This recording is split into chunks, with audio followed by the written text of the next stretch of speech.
The guard leaned in like a priest and whispered, "Sir, I saw your son tip a vial into your glass."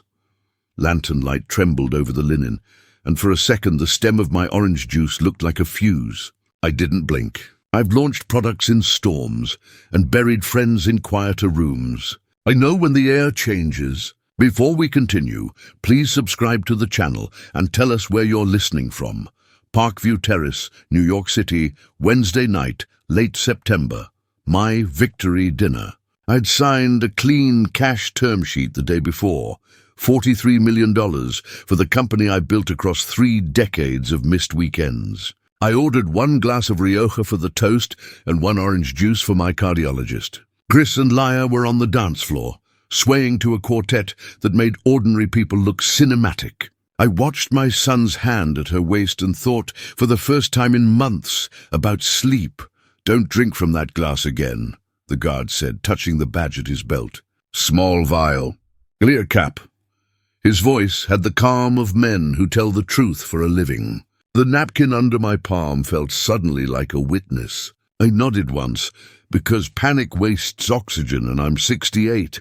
I conserve what matters. I have carried a pill bottle in my inside pocket since my wife taught me to respect lists and medicine caps. I slid it out under the tablecloth, tipped an ounce of juice into the plastic, and screwed the lid tight until it squeaked. The rest I poured into the fern beside the rail, the way a fidgeting old man waters something to keep his hands busy. The plant drank our secret. The glass sat empty and sweating, innocent as a lie that hasn't been asked a question yet. Chris and Laia drifted back glowing. He glanced at the glass the way gamblers glance at doors. "Thirsty tonight?" he said, too light. "Beautiful song," I answered, and raised the Rioja for show, my mouth finding only air. I paid in cash, old habit when I want the night to end at my choosing, and kissed the air next to Laia's cheek. I hugged my son a fraction too long because I wanted to remember the shape of him before the room finished telling me who he was. "You two stay," I said. "Big day!" "I'm tired." The quartet slid into something slow as a falling curtain. Outside, the September wind had the temperature of decisions. At the corner, I called my building. "This is Daniel Mercer in 24A. Remove my son from the access list. If he shows up, call me first and call security." The concierge didn't ask why. Professionalism is a kind of mercy. In the elevator, I stared at the pill bottle under the yellow light. Vitamin C hand label from a week ago, now holding something far less generous. At my door, I turned every lock and listened to each one answer. In the kitchen, I cleared the counter, set the bottle beneath a lamp, and watched the liquid glow a soft, ordinary orange. Poison often dresses like breakfast. I took out a legal pad and wrote a list in blunt block letters: lab, lawyer, locks. I underlined lab twice and checked the clock. Too late for anything but breathing. I emptied the fridge of anything already open because caution looks a lot like ritual when you're alone. The trash bag knotted with a sound that felt like a small verdict.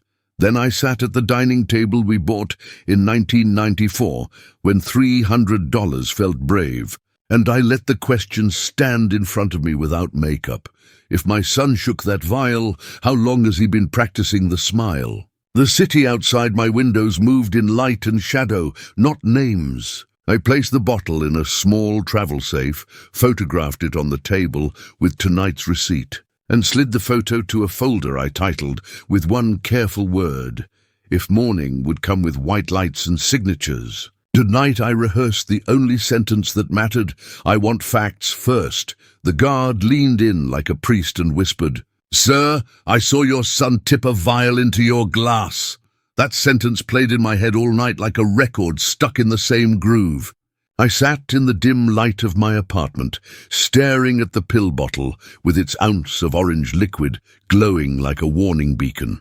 If my own boy had really done this, then every smile, every handshake, every "love you, Dad," was a rehearsal for tonight's performance. I poured 2 fingers of scotch, but let the glass just sit there, sweating like I was. I didn't drink it. My mind started flipping back through the years, like receipts stuffed in a drawer. Chris calling me in 1987, asking me to cover rent. Me co-signing his first car loan in '92, wiring him 50 grand in 2004 when he swore he had a business plan that could change the game. Each memory felt less like love and more like installments on a debt that was never mine to begin with. By dawn, I had made my choice. On Thursday, September 25th, 5:40 a.m., I walked into a private lab on 57th Street. They carried the pill bottle in a brown envelope like it was scripture. "Full chain of custody," I told the chemist, and my voice cracked when I said it. She labeled, sealed, logged, each step calm as if she did this every day. Maybe she did. From there I called Rachel, my attorney. She answered on the second ring. "Daniel, what happened?" "Start with facts," she told me, her voice firm like she knew panic wastes oxygen. By mid-morning, she had a plan. Escrow the entire $43 million sale by day's end. Revoke my outdated power of attorney, freeze the so-called trusted party bank permissions Chris had slipped in last year, and prepare updated beneficiary forms. At the bank, a private banker tried to smile while admitting that since 2023, any transfer over $5 million required confirmation by the trusted party, my son. I clenched the phone so tight it squeaked. Rachel's letter rescinded that within the hour, and I left the branch with a cashier's check and hands shaking from rage, not age. I tried not to think about it, but the truth kept pressing down. If that drug had reached my bloodstream, combined with my anticoagulants, I might have been on a slab right now, with Chris and Laya already rehearsing their grief. At 4:20 p.m., the lab called. The voice on the line was careful. We detected a short-acting benzodiazepine. Also traces consistent with anticoagulant interaction. Not a prank. Not a mistake. A plan. I set the phone down, looked at the safe where the pill bottle now sat sealed, and whispered to myself, if he wanted me gone, then I'll plan him back into his place. Tomorrow would not be about grief. Tomorrow would be about survival. Justice starts as a grocery list, affidavits, stamps, signatures. I woke on Friday with the kind of clarity that follows an insult you finally name. The city smelled like coffee and decision. At 9 a.m., I met Rachel in her office on Lexington. She poured coffee that tasted like business and handed me a pen. "We open attorney escrow this morning," she said, sliding a form across the desk. Her pen moved in the kind of cursive that makes promises enforceable.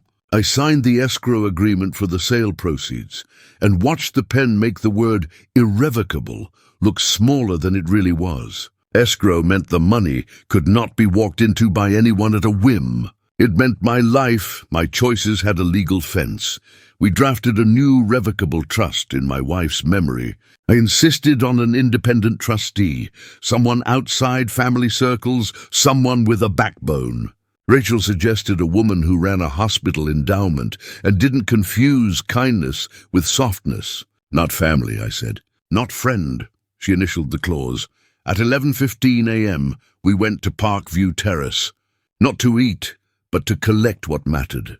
Mr. Riley met us in a quiet side office with the polite, exacted way of a man used to being believed. He handed Rachel a paper he'd already written, a sworn statement of what he'd seen the night before, the clear-capped vial, the tilt of my son's wrist, the angle from which he observed the table. He described it as if he were drawing a map. I watched him sign his own name and felt for the first time in a day less alone.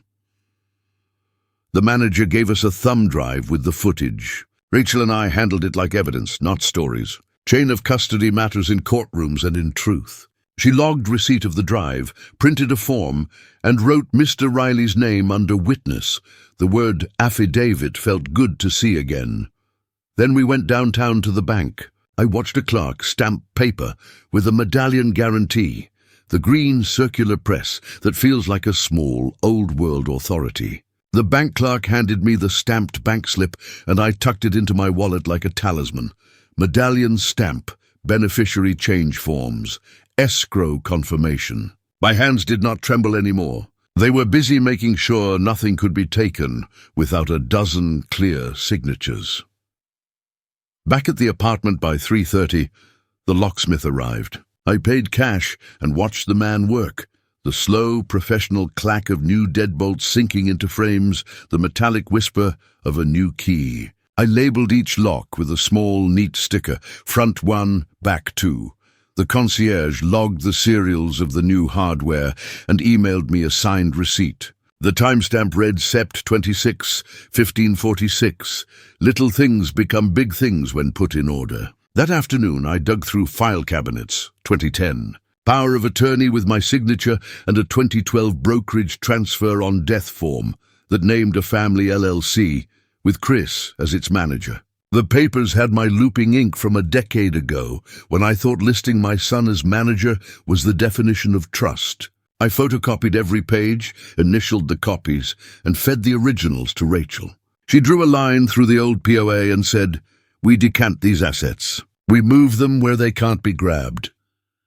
We also created the Astor Foundation that day, a small thing with a good name. Rachel typed a purpose clause: small, local grants, food pantry support, tree planting, educational stipends, no naming rights loud enough to make a headline. "Bench, not bust," she said with a half-smile. We funded its seed with a modest transfer from escrow, not everything needed to be flashy. The foundation got an EN, a bank account, and a mission statement that would one day tell better stories than a headline. I opened my laptop and made a folder called If. Inside, the photo of the pill bottle I took that night.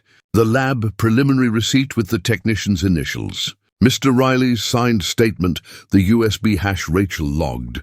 Screenshots of the bank's trusted party rule, showing the 5 million threshold. Copies of the POA and TOD forms. I uploaded it to a secure cloud and shared it with Rachel, and, because I wanted no one to say later that I hid from the buyer, with Victor Kane's compliance lead at Kane Systems. The subject line of the email was plain: evidence, Parkview Terrace incident. The attachment list read like an inventory of truth. I called the private lab.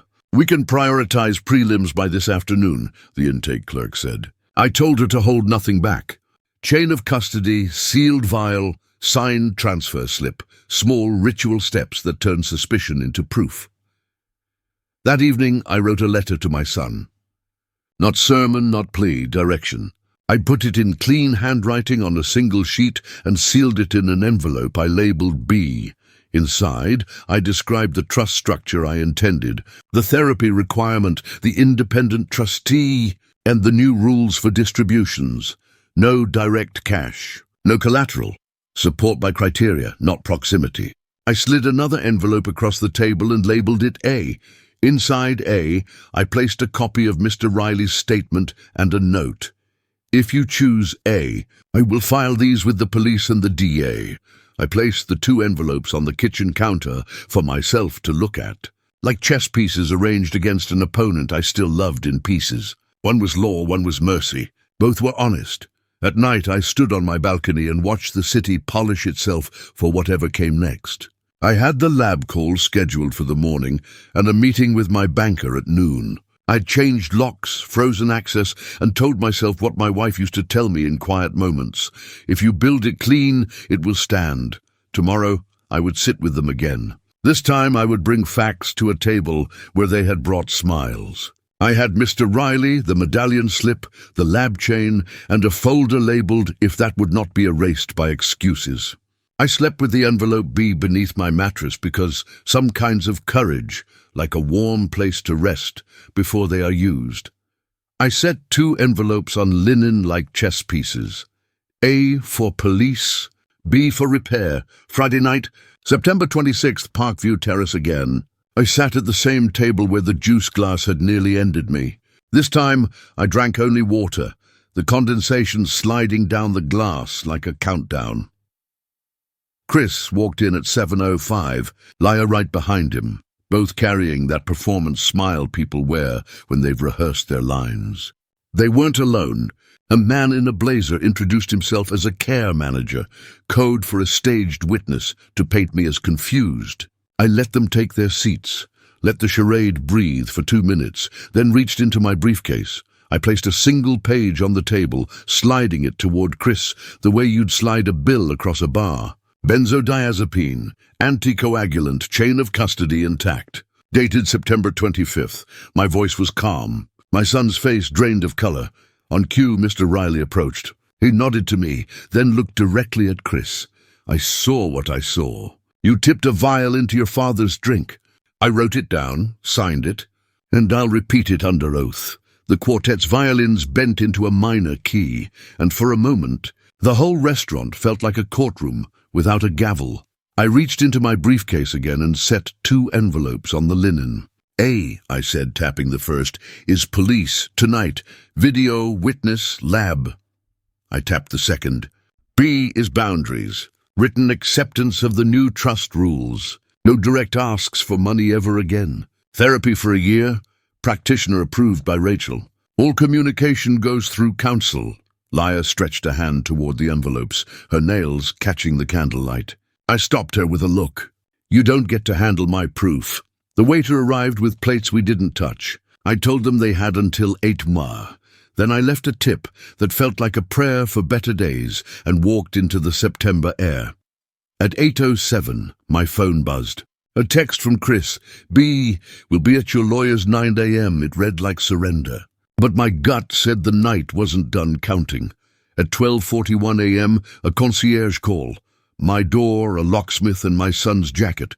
I didn't sleep at home that night. Something in Chris's text, B, will be at your lawyer's 9 a.m., felt too clean, too quick. So I checked into a quiet hotel under an alias I hadn't used in 10 years. Room 408, old carpet, no questions at the desk. I lay down in my clothes, staring at the ceiling, waiting for the other shoe to drop.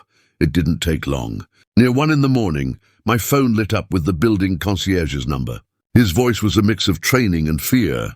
Mr. Mercer, there's a locksmith at your door. He's with 2 people. One matches your son's description. Says it's an emergency repair.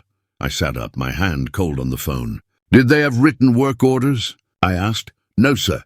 We turned them away. Security camera logged it. Time-stamped at 12:41 a.m. I asked him to email me the incident report, signed and dated. He did within minutes. The PDF landed in my inbox with a still frame of Chris's jacket, navy, the one I bought him last Christmas, hunched against the hallway light. The blue painter's tape on the new strike plate glowed in the footage like fresh stitches. My locks had held. 5 minutes later, a text buzzed. If you insist on this, we'll petition for guardianship. Paperwork is easy. That wasn't panic, it was escalation. Rachel's reply was immediate. Logged, preserved. 3 words that tasted like steel. At 3:01 a.m, another knock. This time on my hotel door. Soft, deliberate. My son's voice bled through the wood. Dad, we can't do 9. Open the door. His tone was half plea, half threat. I didn't open. I stood there, breathing through the wood, and spoke like a man to weather. If you want 9, you'll show up on time. If you want to test me, remember A is still on the table. He tried another angle. The sale could collapse if buyers hear rumors about you being unstable. Think about it, I answered without hesitation. Compliance doesn't flinch at gossip. They flinch at poison. You're the rumor, not me. I could hear Leah's heels clicking against the tile, moving closer. Her voice slid under the door, honeyed and sharp. This isn't necessary. You're tired. We just want to make sure you're safe. Safe from what? I asked. From my own signature? From a glass of juice? There was a long silence, then footsteps toward the elevator. Before leaving, Chris muttered, "You don't want a courtroom." Neither do we. When the hall fell quiet, I sat on the edge of the bed, shaking but steady. I pulled out the envelope labeled B and added a line in pen. If you want forgiveness, bring a fact. By dawn, I hadn't closed my eyes. I just stared out the hotel window at the city's skyline, turning pale with morning. This wasn't a truce. It was rehearsal. Tomorrow we'd be back under lights, with paper, witnesses, and signatures. The real trial was coming. Their lawyer files at dawn, an elder concern petition painted in honey. Monday morning, September 29th, the city was barely awake when Rachel's email landed. Subject line, guardianship petition, expedited. Attached was a motion filed by Chris's attorney, pages thick with syrupy language. Words like paranoid, confused, financial exploitation. They wanted me painted as a doddering old man who couldn't tell juice from wine, numbers from dreams. Rachel called me immediately. They filed it fast. We expected it. Now we answer. Her voice was steady, but mine shook with the irony. My own son trying to save me from myself by taking everything from me. We spent the morning drafting our response. Exhibit A. The lab report from September 25th, notarized and signed, confirming the short-acting benzodiazepine. Exhibit B. Mr. Riley's sworn statement, complete with a sketch of the restaurant layout where he stood when he saw the vial tilt. Exhibit C, the building's incident report, time-stamped Sep 27, 12:41 a.m., when Chris and Laya tried to force a locksmith through my new deadbolts. Exhibit D, the bank's letter rescinding the trusted party designation. Stamped Sep 26, 11:42 a.m., the paper trail was my armor, and I had built it carefully, day by day. By 10:15 a.m., Rachel filed a cross-motion. Dismissal of guardianship with prejudice, protective order for my residence and accounts, and notice of our intent to seek referral to the DA. The clerk stamped it, the ink still wet when I touched the copy.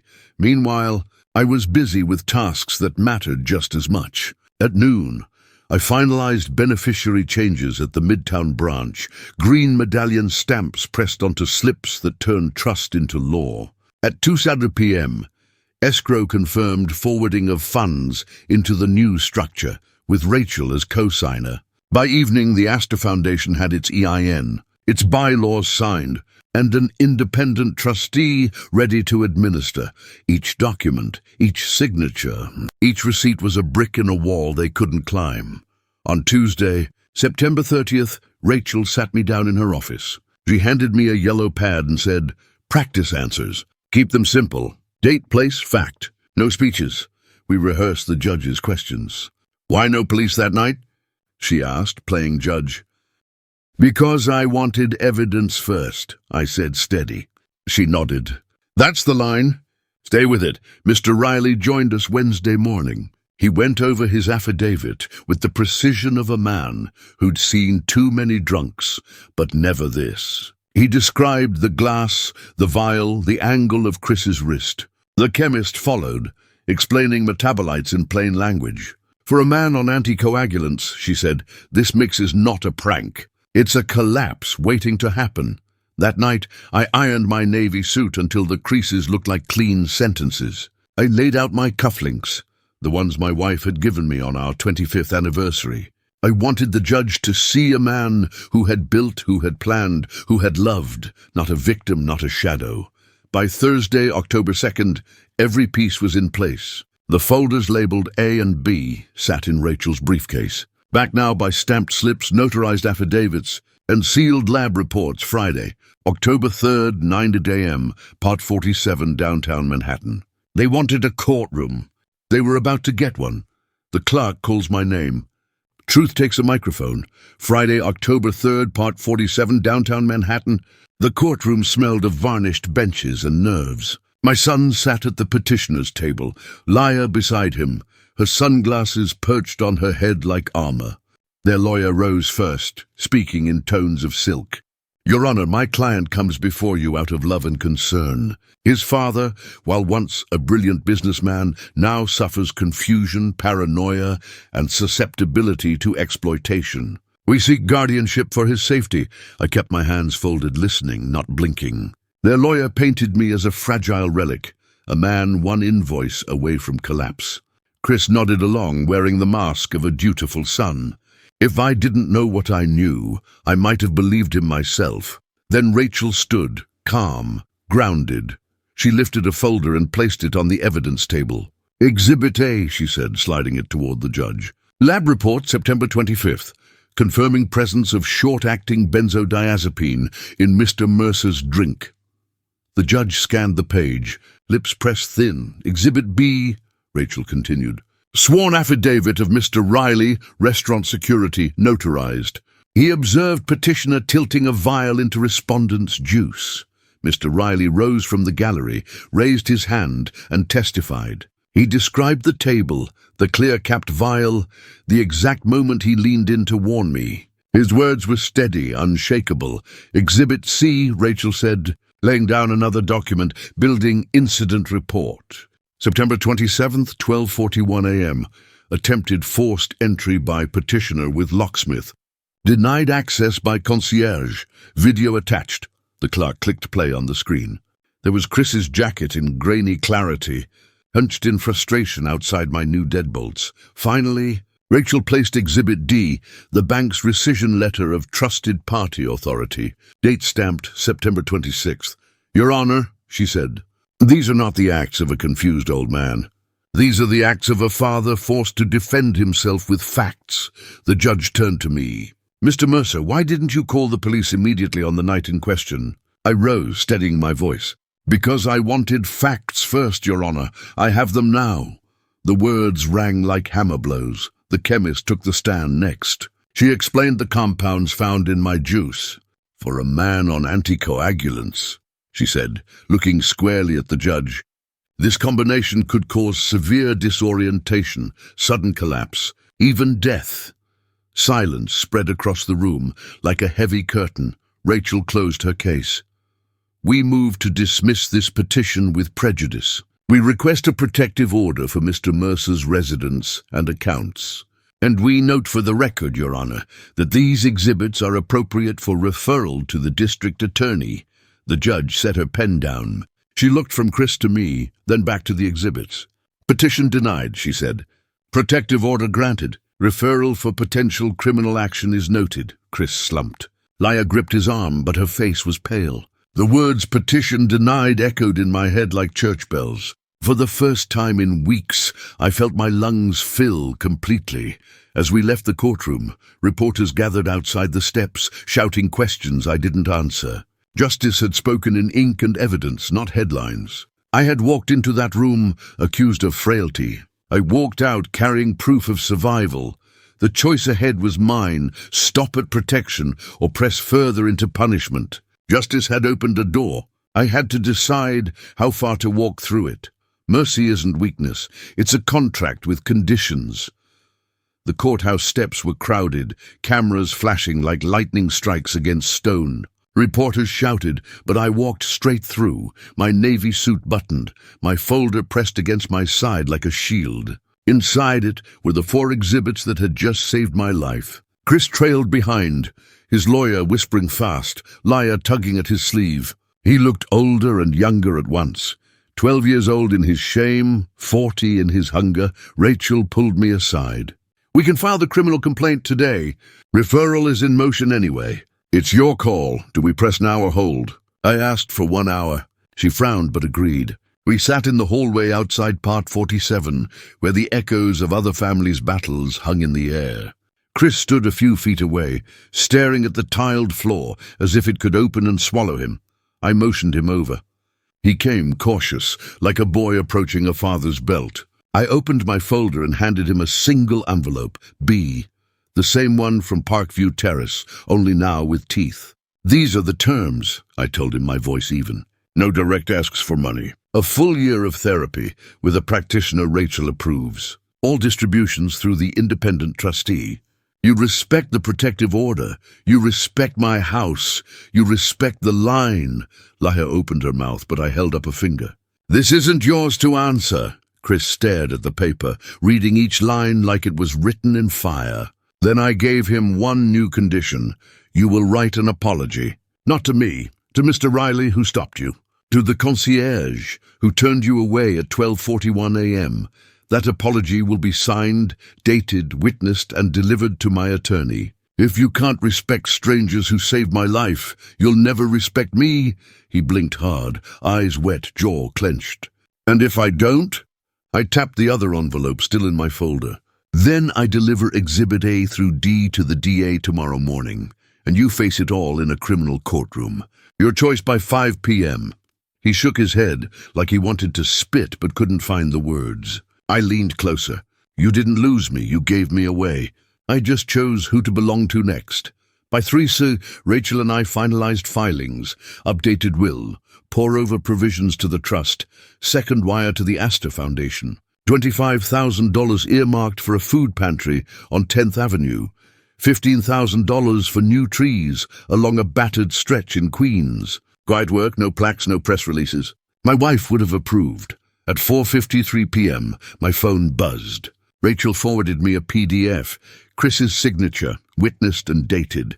His scrawl sat under the words, "I accept the conditions without reservation." An attached note to Mr. Riley and the building staff followed, clumsy but real. "Thank you for protecting my father when I did not." "I'm sorry," I exhaled. Not relief, not joy.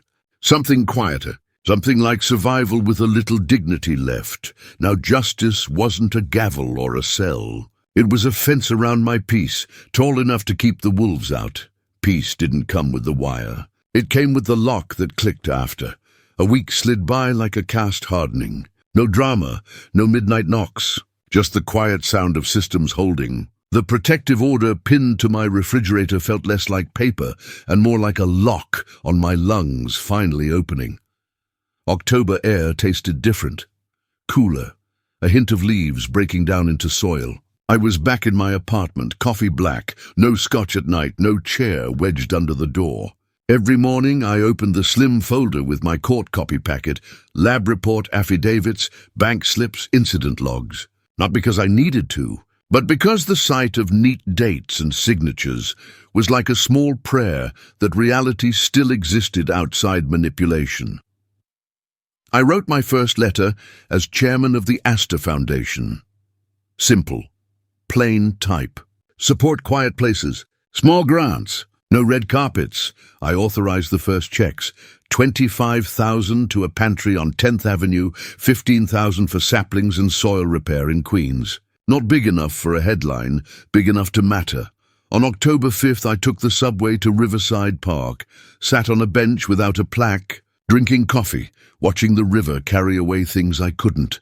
An older couple asked where I bought my watch. I told them a story about time I could finally afford. It felt like telling the truth for the first time in weeks.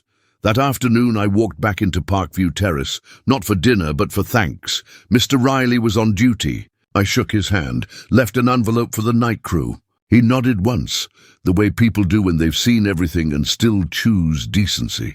On October 10th, I sent Chris a single text. Therapy schedule confirmed. Minutes later, a screenshot appeared on my phone. Tuesday, 6 p.m., appointment booked. Not forgiveness, but proof. Not talk, but time, place, date. Sweet revenge moment. If this story matters to you, subscribe and tell me where you're listening from, city and state. Because these next lines aren't about revenge. They're about the math of boundaries. I closed my phone and looked out over the river. The buyer's compliance lead sent a short email. "Congrats on your clean clothes." Clean, that was the word. Not free. Not finished, clean. And for the first time since a guard whispered to me under lantern light, I believed it. The DA calls. I have to decide if mercy still fits. Day 15, after the hearing, I was drinking my second cup of black coffee when Rachel rang. "The DA's office wants your statement," she said. Referral came through the judge. "They'll pursue if you sign." I sat at my desk, looking at the envelope still marked A, thick with affidavits, receipts, the USB. Proof that could bend my son's life into a shape he couldn't stand back up from. Rachel didn't push. She knew silence was sometimes a client's only weapon. By noon, I told her, we hold. 30 days. If he honors the contract, we wait. If he slips, we file. Mercy wasn't softness. Mercy was a fence with conditions. That same week, the independent trustee sent the first official letter to Chris. It laid out distribution parameters: education, health, maintenance, support. No direct cash, no loans, no collateralization. Clean legal language, stamped and signed. For the first time in years, I wasn't the one saying no. The system said it for me. Meanwhile, the Astor Foundation made its first transfers. $25,000 wired to the pantry on 10th Avenue. $15,000 to the Parks Department for saplings and soil repair in Queens. I signed the disbursement sheets with a pen that didn't shake. Small acts, cleanly recorded, felt more powerful than any grand gesture I'd ever made with millions. On October 20th, Rachel forwarded me an email from Lyra. She wanted to revisit the no direct asks clause. Rachel's reply was one line: protective order in place. Communications through counsel only. I almost smiled reading it. Boundaries at last weren't mine alone to hold. Nights were easier. I walked along 72nd Street, counting doorways and dogs, no longer glancing over my shoulder. At home, I slept without the chair under the hotel door, no phantom footsteps in the hall. The locks clicked with the kind of finality you can believe in. On day 29, at 7:14 p.m., my phone buzzed. A photo came through. A therapy attendant slip dated with Chris's scrawl across the bottom. Proof of one session, maybe the first of many. I studied the image, not sure if it was contrition or compliance. Maybe it didn't matter, Mercy had a shape. And for the first time, it seemed to be holding. I used to name buildings. Now I water trees nobody will credit me for. October 31st, a Friday, I stood in Queens with a plastic watering can in my hand. The Astor Foundation's first project was underway, saplings staked along a wind-battered block near Roosevelt Avenue. Volunteers in old sneakers laughed as they pressed soil around roots. A boy no taller than my hip asked, "Did you plant these?" I crouched down, knees groaning, and told him the truth. No, I just made sure nobody can cut them down. There was no plaque, no ribbon, no speeches. That was the point. Quiet legacy, not loud monuments. I watched water sink into the soil and thought about how much of my life I had spent chasing recognition, only to learn peace lived in the things that carried no name. On the way home, I passed Parkview Terrace. The quartet was tuning up for the dinner crowd, strings bending into the hum of a Friday night. I stood outside the glass unseen, watching another family clink glasses, a father raising a toast to children who looked at him with the kind of trust I used to take for granted. Their laughter drifted out, as if it belonged to a different universe. Maybe it did. My phone buzzed. A photo from Chris, his feet propped on a therapist's coffee table, a notepad in the corner of the frame. Caption, week 4. For once, no excuses, no asks. Just proof. I typed back 3 words. Keep your feet. Short, steady, the kind of advice I wish I'd given earlier. That evening, the DA's office left a message checking if I wanted to press charges. I stared at the blinking red light on my phone, then erased the message. Justice had already been served in a courtroom and on paper. I didn't need prison bars to add punctuation. I walked to Riverside Park and sat on the same nameless bench, the one that asked for nothing except my weight. Leaves rattled in the wind like a quiet applause for someone else. In the end, revenge wasn't the point. Boundaries were, justice was, and peace was learning when to close a door without locking it.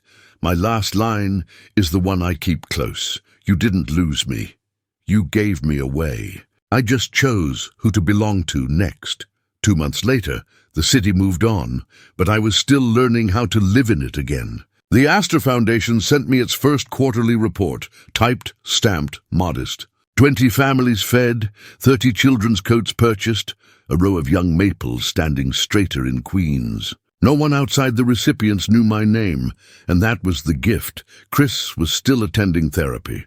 Rachel forwarded me proof of his sessions, receipts stamped, appointments kept. He hadn't called, not once. The silence between us was an ache, but an honest one. Better than the poison of false closeness. One morning, I walked into a bank branch to set up a small scholarship fund in my wife's name. The clerk didn't know my story. To him, I was just another man with papers and a pen.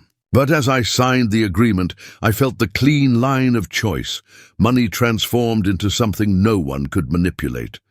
Later, I visited Riverside Park again, the same bench without a plaque. I watched strangers walk their dogs, children chase pigeons, couples share coffee. No one knew me, no one asked. For the first time in years, I felt invisible in the best possible way. My phone buzzed. A single-line email from Chris's therapist. Client attended all 4 sessions this month. Progress noted. I closed it without reply. Therapy wasn't forgiveness, but it was proof of effort. Proof mattered more than apologies. That evening I wrote one last letter. Not to Chris, not to Rachel, but to the foundation board. Keep it simple. Help quietly. Measure success in trees planted and meals served, not plaques or speeches. I signed my name, folded it, and sealed it. In the end, revenge had never been about destroying my son. It was about building something he couldn't touch, something no vile or forged signature could undo. I locked the envelope in the Foundation's file cabinet, closed the drawer, and walked into the cool night. Closing line. Legacies don't live in bloodlines. They live in boundaries.